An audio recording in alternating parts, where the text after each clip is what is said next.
Hello, everyone. Hi. Yeah, I'm going to say the cliche thing. We'll just be waiting for a few more people to come. I normally hate saying that, but yeah. Yeah, so welcome. Let's just wait for yeah, of course, just wait for a few more people to come and we will get started.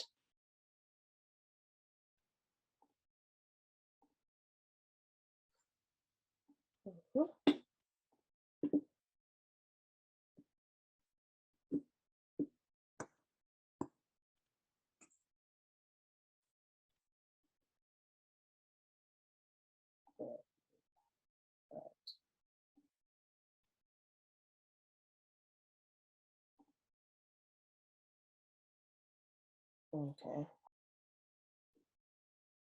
Good. Right. Thank you all for coming again. This is part 2 of the 3 parts webinar. And again, as for those who were not here last time, this webinar series was triggered by the questions that came up from a survey that I put out a few weeks ago.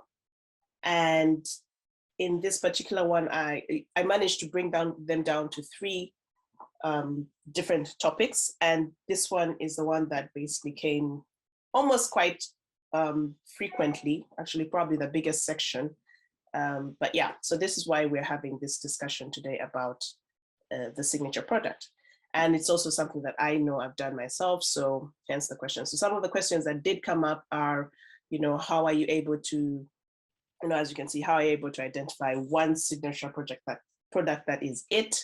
How do you maintain the interest in delivering that one product over a long period of time? And if I'm to say I'm a versatile person, and this is something that we all creatives go through, how do you prioritize what comes first? And, even when you feel the urge to do so much. And yeah, this was sort of like a personal question. How can you help our brand better as well as help the community? And this is something that some of your signature products might be, as we'll see later on, is it does have an impact on the community. So depending on what you're choosing to have as your product. And yeah, of course, questions like money, how much do you need to create a signature product, and how can growing a creative build a lifetime brand? And as you can see, so sorry, just trying to change that. Okay. So the real problem, to be honest, that I noticed when I was coming through, when I was trying to really now get myself to understand, okay, where's this all stemming from? And I think the main problem was just people feeling like they're trying to make too many products all at once. So it's a bit of overwhelm, it's a bit of frustration to some extent, and you're just not sure which, as in you're trying to feel there must be a better way. And of course, the consequence of doing too many products all at once is that you're trying to serve so many customers at once, and you are losing customers at the same time. And of course, it's costing your business, which, as we all know, trying to be everywhere is not helpful, because you're just not going to end up serving anyone. But sometimes it's also, because of the sense of fear, you do that out of the sense of fear, just not feeling, good enough to stick to one thing, and you haven't even just considered it. So yeah, that really is the main problem that I noticed. So what can you expect by the end of this webinar? By the end of this webinar, I hope that you will have learned that actually you can have one premium product, or even just less products than what you already have. And this sort of increases your chances of business success, because it also just makes you a lot more, productive. It makes you a lot more, you're able to focus a bit more, which is something that I feel, I know as well, that we all need to, it's something that I know that we all need to really get our heads around as creatives, to be able to sustain what we are doing. So, and by the end of this, these are some of the strategies that I have used, and that's why you see these pictures, and I'll explain to you exactly why and how I've been able to get these results and these happy clients on the left. The ones on the right are a case study that I will also explain to you later on. So for those of you who don't know me, just before we go any further, of course, everyone's like, who's this person making this presentation? Well, I'm Comfort Budara Smithson. For those who didn't come last week, I will reintroduce myself. I'm Ugandan born, now UK based. A mompreneur. I'm the CEO of Letasi Design Studio, which is basically promoting East African batiks and among the creative artisans. I'm actually a trained architect, but I'm focusing on interior design, interior styling in the UK. But the biggest part for me, as I said last time, and I keep saying all the time, is that I personally believe I'm a multi-passionate entrepreneur, very specific passion at promoting creative talent in Africa and creative industry in Africa. That's, for me, it's beyond anything else, because I believe that we've not been given enough of a chance to do that. And even we ourselves as creatives in Africa have not allowed ourselves to get to that point. And then that's my mission now. And if I can just get one creative to realize that for me is something that that I believe I will have achieved. Right. As usual, I like to make a very clear disclaimer about this. By the time I'm done with this presentation, the results that I am explaining are my own experience. It's also experience of what I've researched and what people have experienced. And I'm not guaranteeing that it is going to be something that you're going to get. And I keep saying this all the time because I don't know who you are. I don't know what type of person you are. I don't know if you are a go-getter. I don't know if you just like to look for the easy way out. Whichever character you are, I don't know. So I'm not guaranteeing that you're going to get results. But this particular presentation or this webinar is also not for someone who's not open-minded, because there's some people who just come ready to fight.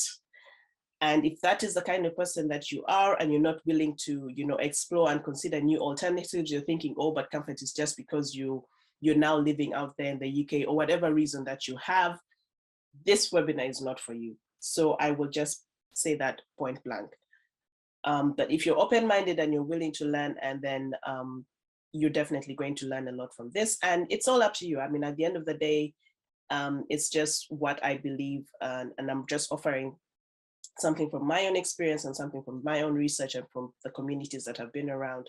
And it's up to you to do what you want with the information.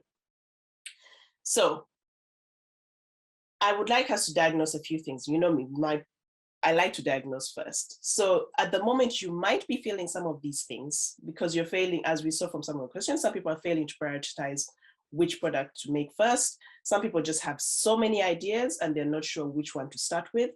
Some of you are just not sure which product your customers like the most, and you're just sort of, but how, where, what, and you're just going with the flow. Some of you are genuinely feeling afraid to stick to one thing because you're just not sure how the market will take it. And of course, given how volatile things are nowadays, it can be very scary to say, okay, now, excuse me, now I'm actually just going to focus on just one thing. And yet everyone else is doing so many other things. And then some of you are also like, okay, fine, I will keep trying things. And then you're just spending so much more money than you should because, a new customer comes and says, okay, this is what I want to do. And you're just going to go with the flow and feel like, okay, a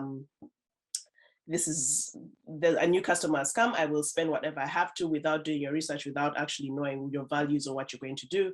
And you're just going to go ahead and say yes.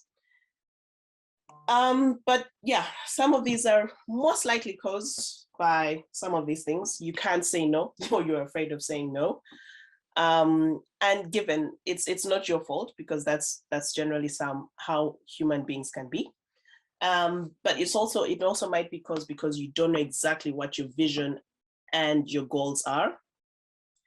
And sometimes you're just probably focusing too much on the competition, and you've decided to look at the statement, the grass is green on the other side.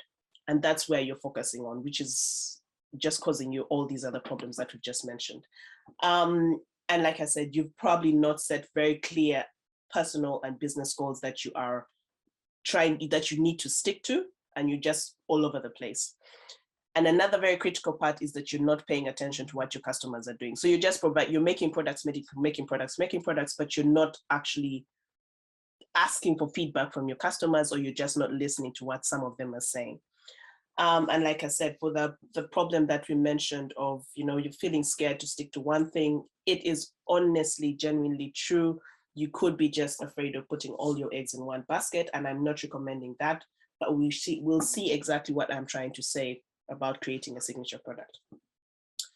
So in finding all that, of course, I will acknowledge that you have tried your very best to fix the problem. And so, yeah, but then in trying to fix the problem, you end up finding yourself still making multiple products because you think those multiple products are going to be your signature product, because you just keep trying to find that signature product.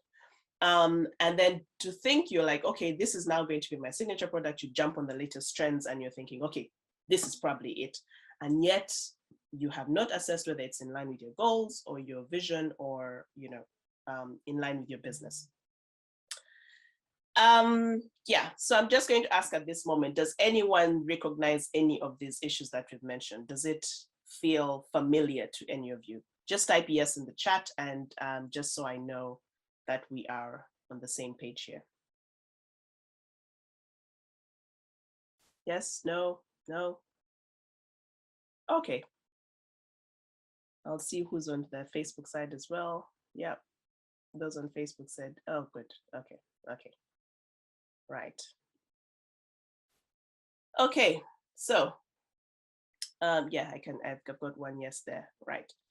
Okay.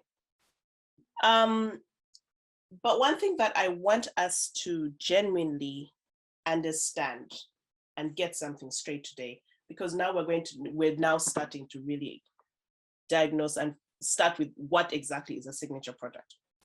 But you need to understand that to create something, because obviously immediately you're thinking signature product, it's something very distinct to you, which is true. But one thing you really, really need to understand is to create something that's perfect for one person by default, that product won't work for many others. And that's a good thing, because that, once you understand that, that is basically where you're creating your signature product. Remember when I started, one of the key problems is that you're trying to be everywhere and serve everyone. And at the end of the day, you're not serving anyone particularly, and you're not doing yourself any favor. So what exactly is a signature product when we're thinking about it in this term? A signature product is basically that product that people will begin to associate more strongly with you and your business, making it truly useful, unique, and representative of your overall brand. Sorry. It's like sending out a little ambassador of your own, it's sort of like your little, it will tell your story without saying so much. And some examples that you might have already known internationally, before I come down to my own examples, is Timberland. Timberland itself, regardless of where you find it, you will always recognize that is Timberland. The Ray-Ban avatar glasses, those are the same thing. You will always see them, and you'll always see where they are and recognize them immediately. Same thing with Lacoste polo, the polo shirts. You will see it, and everywhere you see it, that's exactly something that golf, that's basically associated with golf. And it's just a tiny logo, but it's something that we recognize and we know. Now, again, please keep an open mind here. I know everyone is starting to think, oh, but those are international brands. How does this come down to me? But just think of, I want you to think about the principle of the concept behind the entire aspect of a signature product. So what really makes it a signature product is that when someone mentions that product, when they mention your brand, they will immediately think about that product or that method or that style, and it's quite key in establishing your brand, and it's exactly where you want to be. A product which it just speaks on your behalf. As we said, it becomes like your little ambassador. It goes before you, and aside, of course, the obvious benefits of selling so much of it, and once it's established, it just offers completely free marketing for you. And that is a nice place to be honest.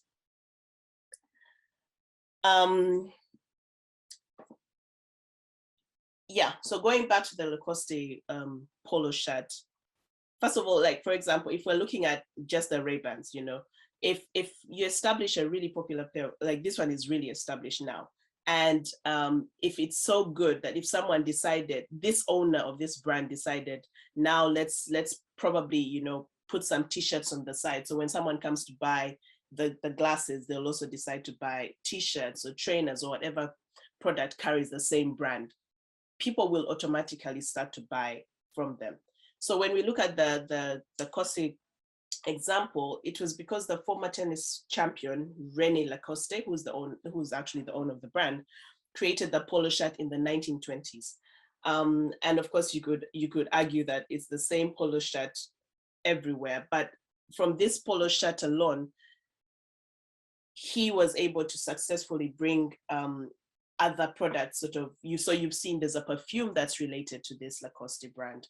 You've seen bags related to the Lacoste brand, but that's where that's the power of being able to have a signature in your brand. And I'm saying this lightly because I don't want to just, in our case, of course, majority of us are making products, but I'll explain why it could be a signature product, it could be a service, it could be a style. Yeah. Am I making sense up till there? I honestly like to keep in touch just to make sure that we are coming together. So please do type yes if we are together up till there. Da, da, da. Come on, I will wait for the yeses. I will wait for the yeses. Great. Kes is the only one who's responding. Come on, I'm going to call you guys out. I need people to actually, come on, we're in this together. So, so the next question, of course, is how do you create it? So what are but I need you to understand sort of, first of all, what are the types of signature products? And this is what I was trying to explain before, where I said, I want to tread lightly on saying a signature product or service or whatever it is, because they are created in different ways. Some of them might be based on your skill as basically you have a signature style of making some sort of bread or cake or some style of baking. And that's where you see people like McDonald's or KFC have like that secret sauce that they have in, and that's how it becomes a signature product. So even if you think about some of the products that you make now, if you think about yourself against your competitor, is there a specific skill or expertise that you do it with? For example, if I'm talking about like architects versus like as an interior stylist, I have an architectural background, and the way I look at interior styling, guaranteed it is quite different from someone who does interior styling and started it as a hobby, because there are some tiny nitty-gritties in there. Yes, and the person who started it as a hobby will eventually get it as an expertise, kind of out of doing it from experience. But as an architect who's now in interior styling, there's so many tiny details in there that are to my advantage, and that also makes me able to have to be able to create a signature of how I make myself different from the other interior stylists. It could also just be determined by the uniqueness of the product. So how does it solve a problem? How does it solve your customer's problem? How does it make their life easier? Because ultimately that is what all products we're doing, whether it's a signature or not, that is what your brand, your service is trying to do. Whether it's a fashion brand, whether it's a wedding brand, whether it's whatever it is, you're trying to create a result for your customer. You're trying to create a transformation. You're trying to solve their problem. So in whatever signature product, some signature products are actually determined by what is unique. How are you solving their problems? Yeah. And then of course, there's a very clever, tactful one where you're thinking, well, I don't have the expertise. I'm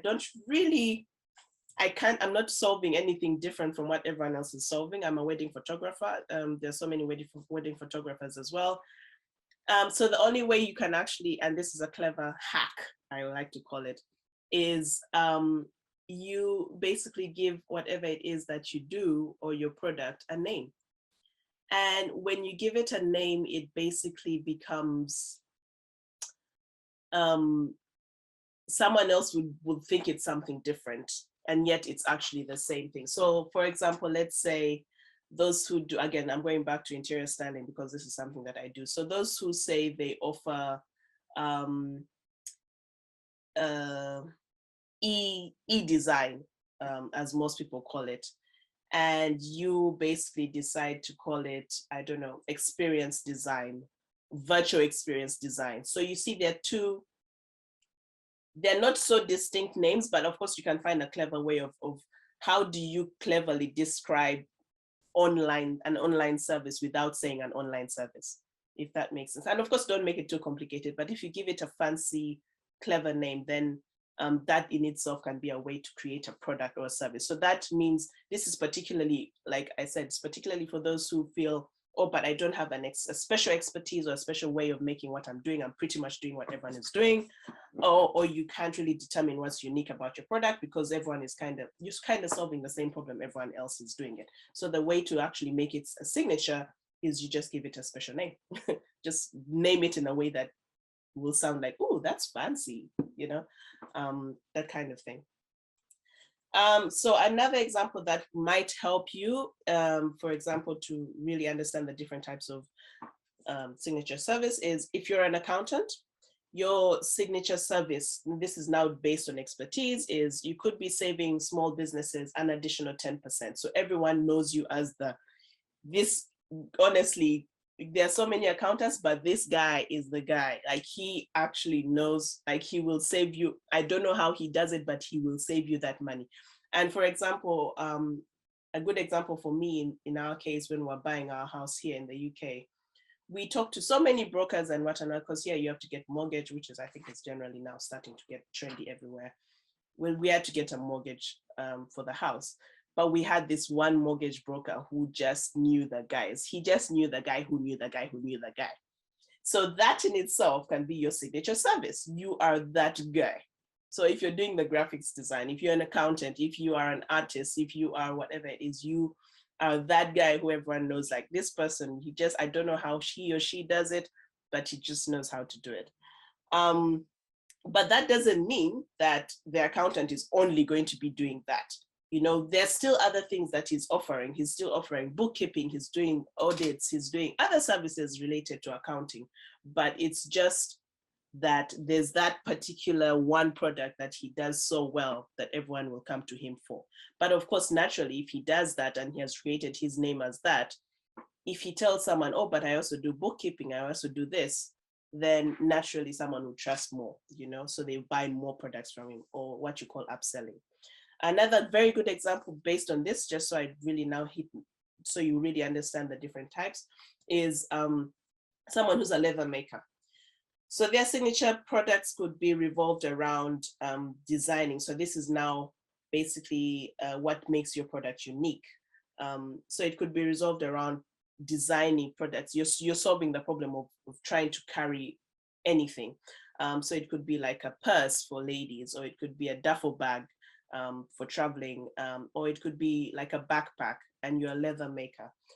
But this does not mean just because you've decided my line as a leather maker is just to make bags or something to carry.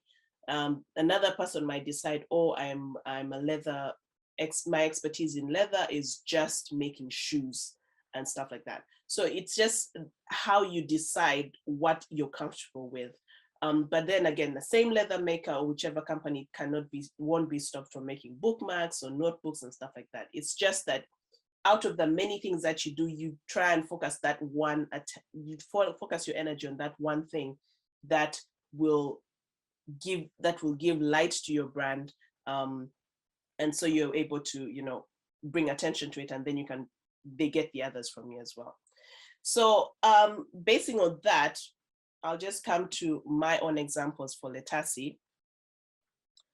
And Letasi, the signature dress for me, it was purely based on first it started from based on customer research, and in this case, it was more of what would women who are, one, they're breastfeeding, two, it's summer out here, they need something that's a bit light and easy to wear. And then we all know that we just love to have pockets and stuff like that, and it's just comfortable all around, and it fits any person, anytime, anywhere. So it's not about whether they're big, small, whatever. It just fits anyone at all times. So that was the initial concept. So it was about the unique solution that I was solving for my customers.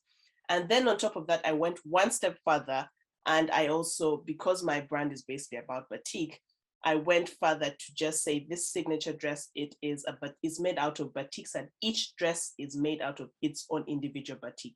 And as you all may or may not know, batik is absolutely 100% handmade. So whether the designs might look the same, it's like having twins. The DNA might be, you might think that they look identical, but somewhere in there's a slight DNA change somewhere. So each Letasi dress that has gone out has been, whether it's the different sizes or whatever, each person gets their own unique dress.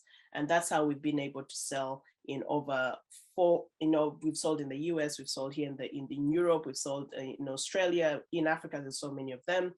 We've sold basically more than 40 plus dresses in more than 7-10 countries now, I would say. And that's because it's become the signature of itself. And people love the story, they love that it works for them, and they just love the uniqueness of it. Same thing with Zuri dress here. They are, mainly Kenyan based, but also based in the States. They have that similar signature dress, which is the Zuri dress.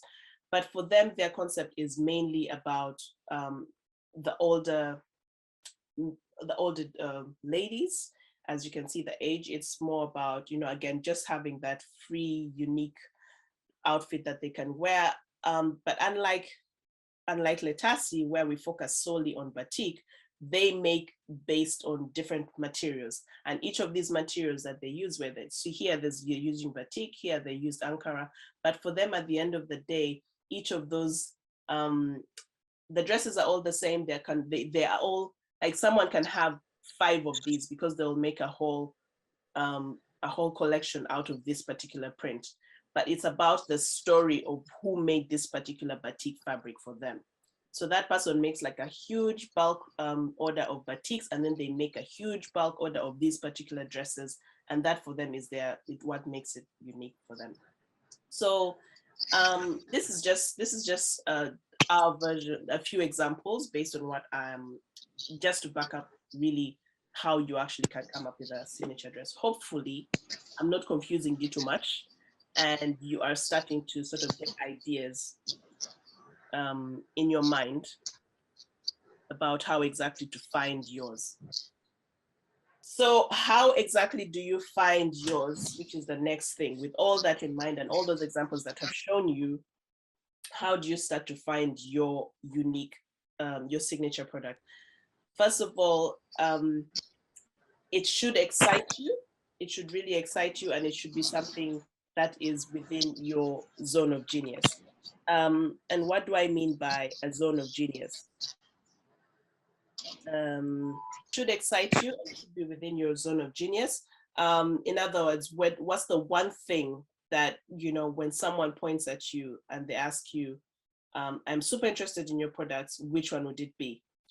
Without hesitation, you would recommend that product, like, because it's the work you're excited most about. It gets in the hands of customers, and you're just like, yeah, this for me is what this is what makes me excited. So that is how you start to find your signature product or your signature item. It should also be focused on solving the customer problem. So yes, it might excite you, but remember, at the beginning of it all, the reason why you are doing a particular business is it has to be, and you do the exercise of, the reason why you do the exercise of creating your perfect avatar is because you're trying to solve a problem that the customer has found, or you're trying to, as much as it's something that you enjoy, you have passion for, at the end of the day, that passion won't sell it. You have to solve a problem. You have to create transformations for your customer. So it should really be focused on solving the customer problems. And once you've figured out that it's in your zone of genius, it solves the problems of the customers, then you test it. So test it with your friends, your family, or people close by. Like my case with the Letasi dress, I first made my own dress because it was something I felt, okay, this is something that works for me. It ticks all the boxes for me. And then I made about 2 or 3 others for just friends around where we're living, and they actually really liked it, and it made sense for them, and it clicked for them. And that's when I said, okay, maybe now I can actually take it out into the concept, so into the world and sell it. But this is something you have to test. And then once you've tested it, get feedback. And once you get the feedback, just keep tweaking it as often as you can. And then that's basically the simple process of how you actually find your your signature product. One thing though is don't play it safe, because again, going back to that fear of, oh, but I don't want to exclude so many people, oh, but I don't want to say no, and that kind of thing. Don't play it safe. If you're not excluding people when it comes to who you're buying, you're playing it too safe, because that's really not, you can't serve everyone. I can't emphasize that enough. You can't serve everyone. Some people, as we said, some people are not going to be happy with what you have. But if you focus on the few that actually relate to it, the few that have ticked the boxes, your product solves the problem, they've given you feedback that's positive, that you've tested it and it actually works with them, then that's when you will know, first of all, what your signature product is and who exactly are the people who are going to be your repeat customers, the repeat sales. So yeah, so once you don't play it safe, put it out there and see what the response is. Ask for feedback as often as you can, because that's really how you're going to know proof of concept. Proof of concept is in 2 things. When you get the feedback from customers or clients, that whether it works, that's when you start to know whether it works or it doesn't. Another proof of concept is once you've finally done all that research and you put it out there and people pay. Proof of concept. So people say the proof is in the pudding. Is it? Yes, I think something like that. But when it comes to business, the proof is in the payment. If someone pays for it, then you know that they have sort of given you the green light that this actually works. Are we together up till there? Are we together? Yes, we are together. Come on, people. Please do feel free, because it's through that. Again, I've been talking about feedback and response, and if I don't know if I'm rushing it, sometimes I might be speaking over all these things, and I'm like in my own world and thinking it's coming up, and that's why I keep asking and I keep insisting on asking in between the presentation, because I want to know that we're together. Because if I have to go backtrack a little bit, I'm more than happy to be able to go backtrack. Although we will have a Q&A session at the end. Great. Okay, I'm getting some good yeses there. That is good. So what are the benefits, which is now, so as we're drawing closer, what are the benefits? Of course, you get more income. That once you've nailed your signature product, like we said, it becomes the one that sells your brand. It becomes the one that does the talking for you. It does the marketing for you. If you nail it right, if you nail it right, it does all the talking for you. It does all the marketing for you. So that's obviously more income. That is second to all the products that you already have. So yeah, that's definitely more income. More impression, like I said, more people are, you're reaching more people are actually impressed by what you do, more people are drawn to you, more people start to become your raving fans. And that in itself is, it's something that, as in, it's a benefit that you just can't go away with.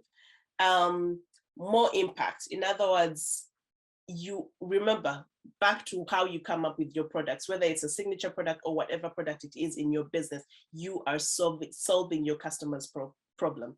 You are trying to help them. You're giving them a transformation that they want.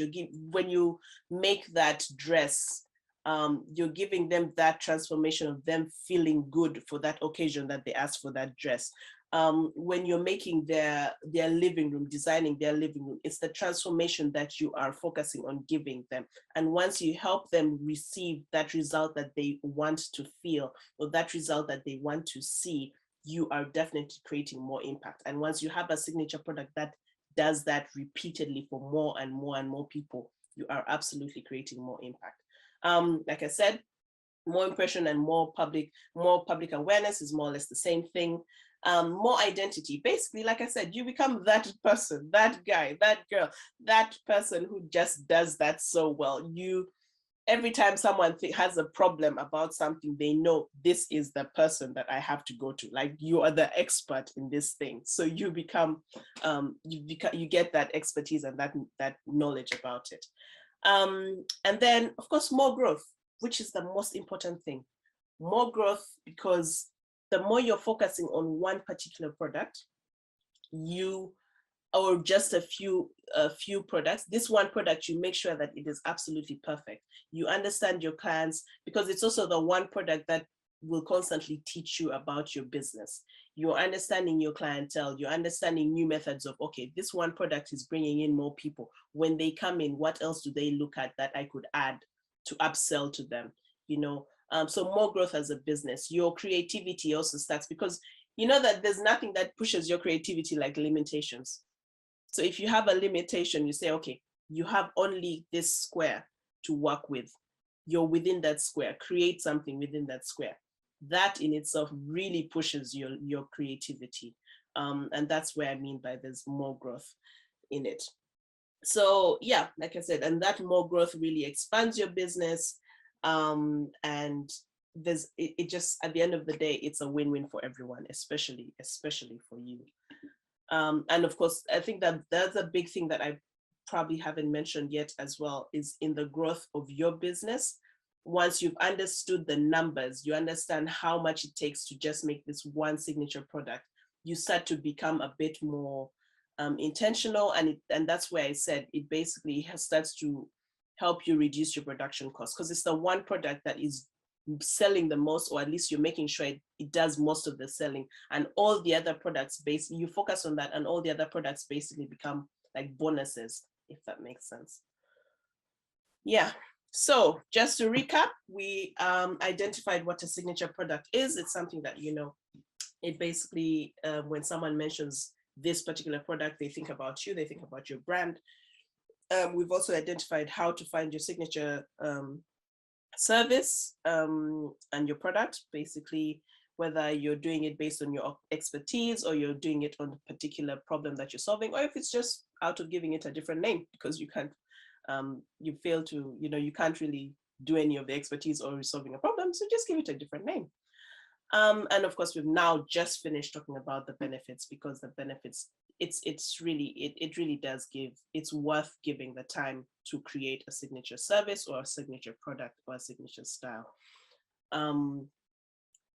And yeah, but before we go, I always like to make sure we are very well aware of the mistakes, and to remind you of the mistakes that we need to be careful about as we approach the concept of crafting a signature product. So mistakes you should avoid: working outside of your zone of your genius. I mean that, as I said, your zone of genius is that physical and mental space where your interests, passions, and skills, you converge to make you unstoppable in your performance. In other words, it has to work with what you're good at. It has to work with what excites you. It has to work with what you are doing. If working outside that, pretty much makes it difficult for you to actually have a signature, because how are you going to sell this one thing that, when someone tells you, what's the one product that you're going to give me? This is the thing that comes to your mind. If it's not something you're comfortable with, it's not something that you've created out of that zone of genius that I've described, then it's not your signature product. It's not something that you're going to sell easily, and it's just going to backfire on you. Another mistake, and I've said this all over again, and the risk of sounding like a, what do you call it? I don't know. At the risk of sounding too much, like saying the same thing over and over again, not considering customer feedback. Customer feedback is pretty much everything. And when you're creating your signature product, that is pretty much the core as well of how the product works out. So if like now for me in my case with the Letasi dress, everyone loves the Letasi dress as it's in its identity. But now this year we actually started to listen from the feedback that we got. Some people wanted long floor length version of it. And normally what we have is knee length. So we did offer that and say, okay, you can customize the signature dress, but that is now something that basically it's like an upsell. So to be able to customize it, you would start with what we originally have. So if you don't want the standard straps, you can actually make it cup sleeves. If you don't want the knee length, you can make it longer. But the actual frame of the dress remained the same. So, and that is all coming from customer feedback, because we got some of that from people who are saying, oh, but I like it, but I want a longer version. And those who are like, oh, but the longer version doesn't work for me. Can I make it the shorter version? And that kind of thing. So now they have the opportunity to customize the signature dress as they want to, but the signature dress still remains the signature dress. And again, not testing before going fully public. That kind of goes back to the pre-feedback. There's the feedback after you've got the product out there, but there's also the feedback just before you launch or put the product out there. In others, it could be just simple, your family, your friends, people close by, because I know we don't have all the resources to sort of go and give it to the world of people. You just need a few people to test out what you've made. It could be yourself, but ideally you want someone else outside your frame, your space, to be able to, like a third party ideally, to sort of give you an unbiased feedback about it. And the ultimate reward, of course, from having a signature product or a service is that all of these are not only beneficial to your business, but they are also for, like you said, your own growth, your personal fulfillment goals, because personally you're using your expertise, you're using your skills, you're using what you're passionate about to really bring it out. And that basically helps you grow. The accomplishment that comes at completion, well, it just makes you happy. It really just puts a smile on you. You made a plan, you stuck to it. That in itself is just growth, you know. You made a plan, you stuck to it, and now you have something to offer to your audience or to your clientele. You know, you build something that adds value and makes the world a better place. That, if it doesn't make you smile right now, honestly, that feeling doesn't make you smile right now, then I don't know what else would. But yeah, I mean, it's just a life-changing experience, because just from that, that is really the ultimate reward. And I just want you to put yourself in that position and just think about the feeling you would have having this product that everyone knows you for, or this thing that you do that everyone knows you for. And every time you get a result from it, it just warms your heart. It just gives you the growth. And then getting the result from it, from the impact that you're giving someone. And then you also just look at the bank account and the money that is coming in from just selling that dress, you know. And then every time you're interacting with the customer about that particular product, and you're just thinking, oh, actually this is the dress, and and you might have something on the side, and then you're, you know, not upselling, but you're telling them, normally I actually wear mine with this and this and this, and we also have it here, but it's just a recommendation. And before you know it, your bank account is also smiling. So yeah, there's just so many rewards to creating the signature product. So yeah, just some final thoughts as we wind up. Great, 45 minutes in, which is great. If you've never considered creating a signature product, you're not alone. I mean, it's a concept that even when I thought about it and I was like, oh, but how does that work, that I'm just creating this one thing? Won't I get stuck in it? Won't I, you know, all those 1,000,001 questions that come up at once were there. And you know, it's something because you feel like, okay, my business, some of you, your business have basically organically grown. So you've used normal like social media or people word of mouth or stuff like that. And you already have your line of products. But hopefully by this webinar that you've just had, you can see how going one step further to creating a signature product, a signature service, it really does, it can be a game changer. Now, I'm not saying, okay, like I said, it's not something that I'm enforcing on anyone. It's purely 100% your preference, your choice. But like I said, hopefully this webinar has actually opened your mind to consider it. At the very least, consider it. Take some time off to even just maybe over the weekend, or even just an hour or 2 hours, maybe one time in the week, to think, okay, if I am to really entertain this signature product or service idea, what would it be? So just give it 1 hour to fully flash out, think about all these things that we've talked about. How do you come up with it? What's the one product you would take or make out of all the things that you've been making? What's that one product that you would, if you were told just choose the one thing and market the life out of it, make the life out of it, what would it be? So just take some time to come out and think about it. Yeah, and just be reassured by this, once you do find that product, and once you do find that style, there are just so many ways you can implement it. You can have fun around playing with your signature style, and remember to make, smart decisions, like cost-wise, how much are you trying to save by making the same exact product. You're definitely going to save more than the unknown version of making a product. Every time someone comes to you and says, okay, now I want this, now I want that.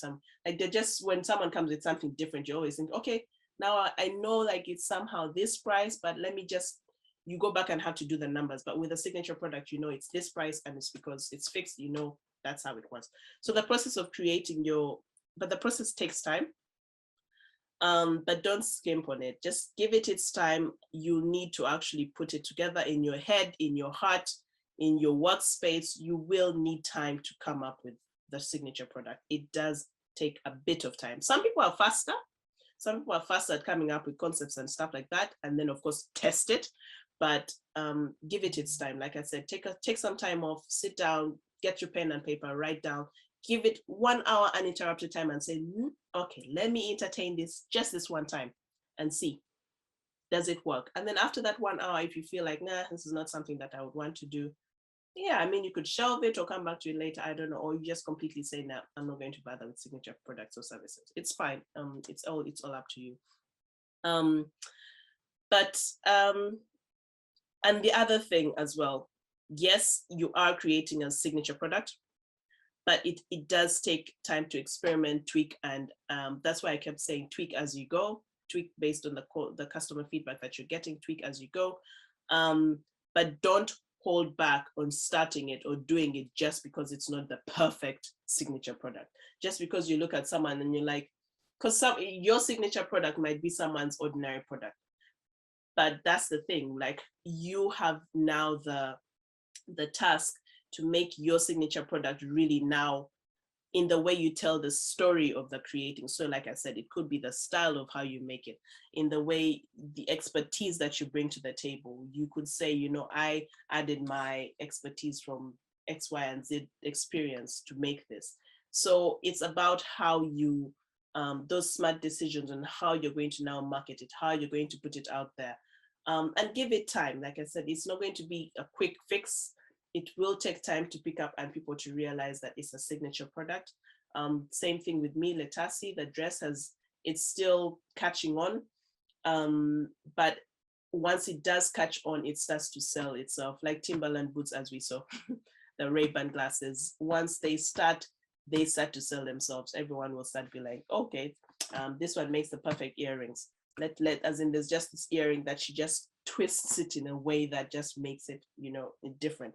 Or you're making your batika, you're making fabric, and you have this distinct way of your fabrics are just one, they don't fade regardless of how many washes they make, or there's like a specific style of how you you make the print on the fabrics. There's just something that makes everyone think immediately. They're like, oh, but I want to make a specific batik.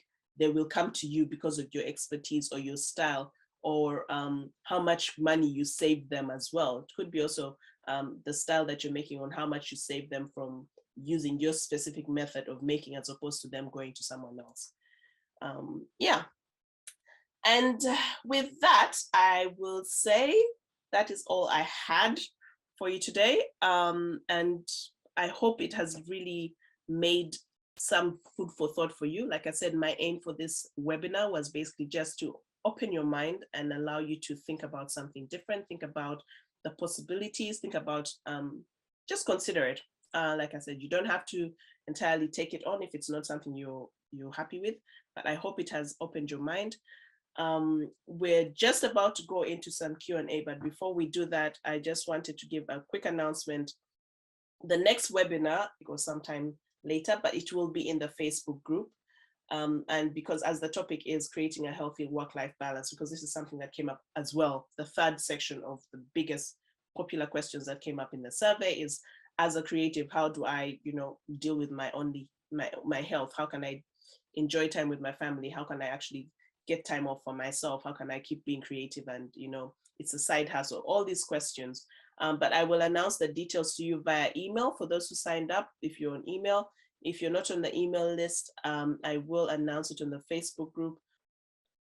So yeah, so that's just some house announcements as well. And then we're going to come to the questions as well soon. I just wanted to get some house announcements out. Next steps, if you want, because I have created a signature product guide, basically just like a step-by-step to guide you through on creating your signature product. If you're interested in that, DM me or message me on Instagram or send me an email and I will send it to you as soon as I can. And I will also be sending out a feedback form about the webinar. As you said, feedback is everything. So I will definitely do the feedback form as well. And if you want to chat any further, just send me a message, whichever direction or whatever it is, we can arrange a call and we can talk a bit more. So back to the questions. I will stop sharing the screen and then jump into the questions. Right, the very first question is from Kezia. And she says, sorry, just a minute. Yeah. May you have any suggestions for a curator who doesn't create a product from scratch? Is there a way to have a signature, sorry, what's that? Is there a way to have a signature curated product when you don't control the production side of things? Yeah, absolutely.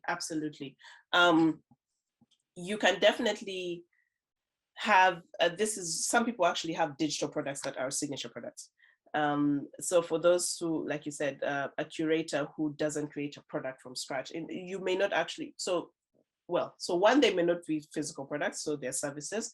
But if you're a curator who doesn't create a product from scratch, in others, you're basically dealing with other, in the production line, you don't really have so much control.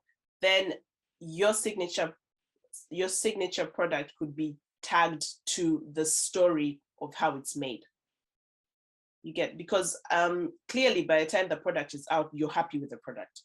As much as you may not have had full control of the product, your signature item could be because of the reason why you chose to make it. In other words, how this is going back to how it makes a transformation for your ideal customer. So that is basically how you make the signature product if you don't have control of the production of things. So some people are, for example, some people do, what do you call it? Is it network marketing or something like that? Or some people just are third-party resellers. But you've used the product that you're selling, you believe in it so much, and you might have a shop that you have other things, but this one product is the one that you swear by. You're like, I will for it. So you become like a raving fan for this product, if that makes sense. I hope that has answered the question, Kezia. Yeah. Okay, next question. Anyone else with a question? Anyone else with a question? Those on Facebook, I'm going to come in and check. What if you're, okay, so here we go. This is from Funmi.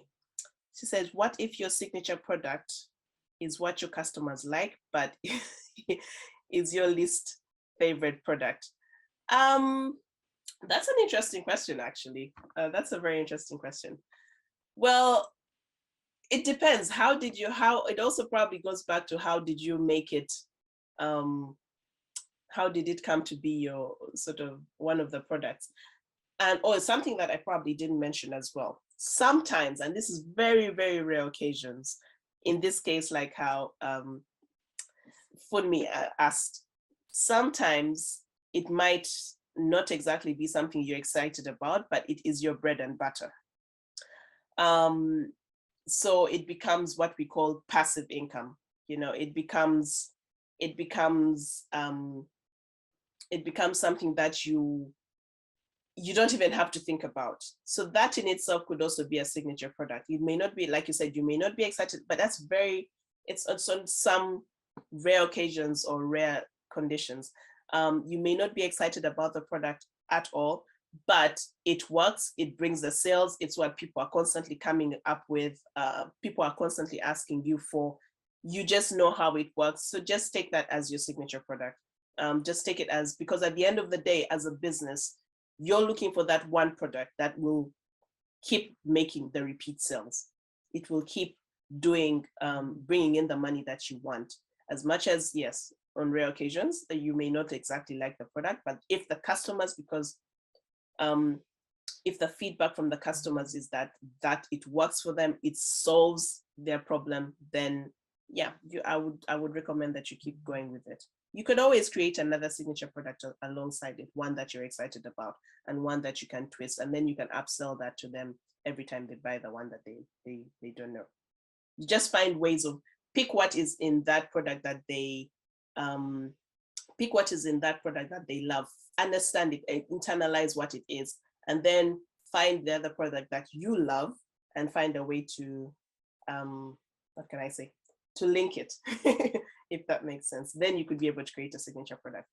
You never know. So everyone is having a win-win in a way. Yeah. Kez has just said, how can you be certain that the signature product that is working now will still work from years, will still work from 5 years from now?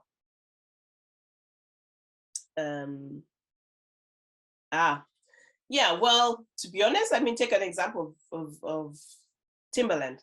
The Timberland boots that we talked about, or the Ray-Ban glasses, even just the Lacoste shirt, it's still going on up till now. People still wear them. Okay, fine, Timberlands might be a bit old school, but there's still people who pick it up. People still go for it. But you adjust. Of course, you keep adjusting, you keep changing with time. It's just that you rebrand. You can rebrand, and once you rebrand, you just find a way to refresh it, if that makes sense. So it could still be the same product, but just refresh it a bit, give it a new look, give it a new color, but it's still the same thing. At the end of the day, solving problems is the main thing. Solving the problem of the customer is the main thing at the end of the day. Yeah. Funmi, I hope I answered your question. I'm very curious, has this, you don't even have to tell me what you're thinking about, or maybe it would be interesting, maybe it makes the discussion interesting, but just in a few minutes, because we've already done our 1 hour of time, but do you already have like a signature product in mind about what you want to use? Has this helped you? Like, has it tickled your brain already? Are you already thinking about something that could be a signature product, or is it something you're considering? I would really be curious to know now, since we're here. I'd love to know what you all think about it, really. Amy, that's a really good question. Can a business have more than one signature product? Ideally, you need to have one. Yes, you could probably, I would say you could probably have two, 3 is a stretch, but the whole concept of it being a signature product is that it is the one thing that everyone knows you for. You know, it's that thing that everyone knows you for. So I guess it depends. I mean, it depends on your business structure, and it would depend on the nature of how you're set up and what you make or what you do. But ideally, the whole concept of it being a signature product is that it is that one thing that really encompasses your values, your ideas, and what you could do. Because I guess I'm suspecting this question is coming from, oh, but I also would love to, you know, to sell, as I'm in love with so many other things. One product that you make could be complementary to what you already have. So that's how you could do it. Like, you have the signature product, and then you upsell and say, oh, it actually works normally better with this. I think you've seen that sometimes when you're shopping, especially online, you buy something and then they tell you other people have bought this and this and this. So it always like complements the other. So that's why I would say have the one signature product or service or style, and then you can complement it and upsell with something else. Is the Letasi dress one particular design with different boutiques or different? It is one particular design. It's just one design. Literally, it's a strapless dress, front buttons all the way across, elastic belt, pockets, and it is just made in different batiks. Like, that means each batik fabric, because again, that's the thing with batik fabrics. It's not like Ankara where you can go to the shop and get like 7 or whatever, how many yards of it. So the Letasi dress, the design is the same. It's just the fabrics, the batik itself is different. That means each person who buys a Letasi dress, they will not have it they won't be the same as someone else. Yeah. Question is, how do you encourage the repeat consumer consumption from? Then how do you encourage repeated consumption from the same customer? It's interesting, because it really depends on what your product is. But in my case, the Letasi dress, my customers have like, personally, I have like 5 Letasi dresses, because it's just such a unique dress. And I'm sorry, I might be blowing my own horn, but it actually is like such the dress just works. So I personally have like 5 of them, and every time I wear them, it's different. It's not like someone's like, oh gosh, you're wearing that same dress again. No, it just feels different. And my customers have actually, some of them have actually been followed suit. Some buy 2 and some buy, you know, and then the thing is, it's also not as in, again, depending on what it is. If you're a chef and you have a signature dish, people will come back to eat the same food from you, you know. If it's a physical specific product, they will become your raving fans. In others, they will end up getting like 2 of the outfits, the items for themselves, but then they'll keep telling the whole world about this signature thing that you do. So every time someone is like, oh, but I need this, how will I be able to? And then they're like, I know the person who has it. So even if you think about like the Timberland boots, the same concept. You know, some people just love them so much they have like a whole line of Timberland boots in their wardrobe. Some people love them and they'll just have the same Timberland boots but in different colors. So it's not really about encouraging repeat consumption. It's about the experience that your customers feel once they get the signature product. In other words, once they get it, does it tick their boxes? Does it really solve their problem? Do they feel like, oh man, I want some more of this. I just want some more of this. And that's why you take the time to craft your signature product, if that makes sense. And like I said, it's not going to be one day. It will take a bit of time. But once you do, it just keeps coming up. Please, what's the name of the dress? Would love to see and probably own one. It's called the Letasi signature dress. So if you go to the Letasi website, depending on where you're shopping from, there's the Letasi UK website and there's Letasi Uganda, but it's called the Letasi signature dress. Yeah, once you look it up on Letasi, www.letasidesign.com, you'll see it. I'll just put it in there. Yeah, so once you check on there, if you check on the shop, on the products, you will see the Letasi dress the signature sum address. Right. Okay. I think we are really eating up into the time now. Any last questions to squeeze in there? Anyone on Facebook? Any last questions? I think then we shall call that it. Thank you so much for today. This has been good fun.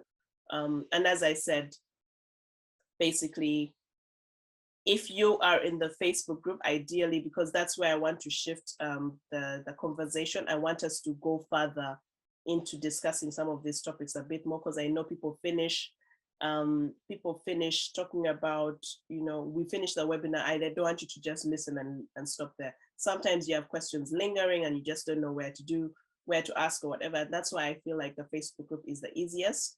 So if you can just ask your questions there as well, it just makes it so much easier. And someone else will learn from it because someone else might be having the same questions. It's still a small Facebook group. We're just growing. But ideally, I want that to become the community for us creatives to really have these aha moments, to have these mind shifts, to be able to rethink and have strategies around things that you might not have thought about. Last week we're talking about collaborations, and then some people had never really thought about them, or you thought about them and you were a bit wary about them. So it's the same thing now with the signature product. So, and the next discussion, as we said, is basically about how to balance work life as a creative. I did say in my previous email when I was sending out, I was going to give a prize to one person who will have the possibility of winning a strategy session with me. In other words, we will sit down and have a one-on-one chat for about 30 minutes to an hour. But that is only if you share your breakthrough or your aha moments from these 2 webinars that you've had. I know I'm not making it difficult, but you kind of also have to work through it. But yeah, if you share your wins or your breakthroughs or what has really come through for you, or even just what you're planning to do with the information or whatever it is in the Facebook group, then yeah, I will select the one that gets probably, I don't know, we'll figure out how to do it, but you will actually be able to have a strategy session and we can have a one-on-one chat on Zoom and just, talk about your business, talk about where you are, what you want to do next. It doesn't even have to, the conversation may be out of the collaborations or the signature product, but in any way that I can help. Okay, brilliant. Thank you so much again. And this has been really good. May you all take care. God bless you all, and keep building the businesses that you love. It is fun. It is worth it. It is, if you stick to it, it is worth it. It is everything. So just don't give up, just keep going and take one step at a time, one day at a time. Take a moment to take a breather, take a moment to step back and just relax a little bit, refresh, and okay. Take care, bye.